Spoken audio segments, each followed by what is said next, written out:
ঘুম আর রাত্রের মধ্যে তো কোনো একটা সমস্যা আছেই, 100% আছে। তাহলে রাত্রে কেন ঘুমাইতে গেলেও ঘুম পাবো না? সারাদিন তো পাগলের মতো ঘুমাই, ঘুম পাইয়া যায়। ভাত খামু, তারপরে ঘুমামু দুপুরবেলা, অফিসে যামু, তখন তো 7 জন্মের ঘুম আমার একদিনেই পাওয়া যায়। পড়তে বসমু, মনে হয় কত যুগ আমি ঘুমাই নেই, এত ঘুম পায়। কিন্তু যখন রাত্রে ঘুমাইতে যাই, মোবাইল দেখতে দেখতে দেখি সকাল হয়ে যায়, তাও ঘুম পায় না। দুনিয়ার টেনশন আইসা পড়ে, তাও ঘুম আসে না। মারে ডাকতে থাকি, মা কয় সারাদিন কাজকর্ম করবি না, ঘুম পাবো কোত্থেকে? কাজকর্ম কর, তাহলে তো ঘুম পাবো।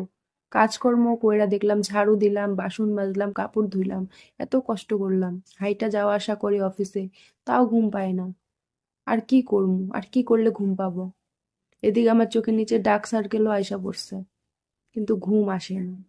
এখন তো যা দেখতেছি দিন দিন, ঘুমের ট্যাবলেট খাইতে লাগবো। ঘুমের ট্যাবলেট খাওয়া ছাড়া আমার ঘুম আসবোই না। রাত্রের সাথে ঘুমের সাথে কোনো তো একটা শত্রুতা আছেই, নাহলে ঘুম আসে না কিসের জন্য? কিছু তো একটা কানেকশন আছেই।